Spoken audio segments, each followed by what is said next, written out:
La première mission des Casques bleus s'est déroulée en Égypte durant la crise du canal de Suez en octobre 1956. À ce moment, un conflit éclate entre l'État égyptien et une alliance secrète regroupant la France, la Grande-Bretagne et Israël. En juillet, le président égyptien Gamal Abdel Nasser décide unilatéralement de nationaliser le canal. Cet acte est perçu comme une menace à la sécurité nationale et porte atteinte aux droits de la France et de la Grande-Bretagne, qui étaient, eux aussi, actionnaires du canal.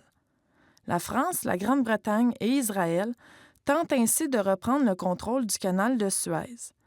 L'Alliance secrète a orchestré une attaque provenant de l'État d'Israël vers l'Égypte.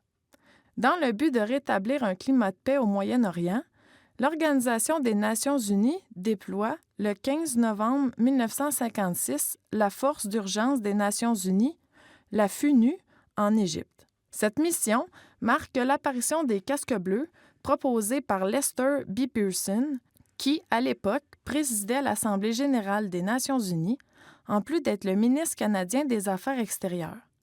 La création de cette force de paix internationale, privilégiant la fin des conflits, lui vaut le prix Nobel de la paix en 1957. Comme le précise le réseau de recherche sur les opérations de paix, les Casques bleus interviennent en tant que tiers parti pacifique organisé et dirigé par l'ONU qui utilise des forces multinationales pour restaurer et maintenir la paix. Ils opèrent entre autres à la prévention, l'endiguement, la diminution et la cessation des hostilités entre ou à l'intérieur des États.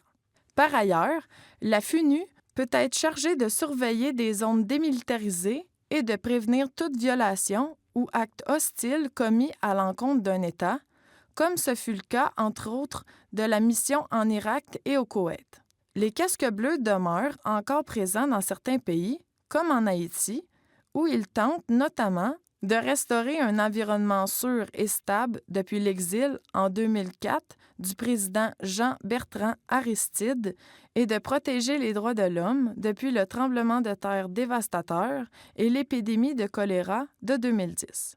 Essentiellement, les opérations de paix sont utilisées par l'ONU afin de préserver les générations futures du fléau de la guerre. Toutes les activités des Casques bleus doivent respecter 3 principes fondamentaux. Premièrement, aucune intervention ne se déploie sans le consentement de chacune des parties. Deuxièmement, le personnel œuvrant dans ces missions se doit de rester impartial. Troisièmement, les Casques bleus prônent le non-recours à la force ou à la violence, sauf en cas de légitime défense ou lorsque leur mandat le rend indispensable.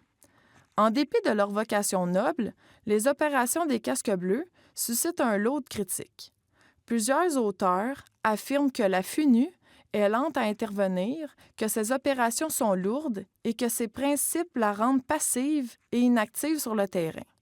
Malgré tout, certains affirment que lors de conflits, la communauté internationale ne peut se priver de ses missions de paix.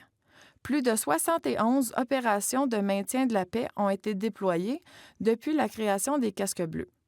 On compte 16 opérations de paix menées par l'ONU en 2015.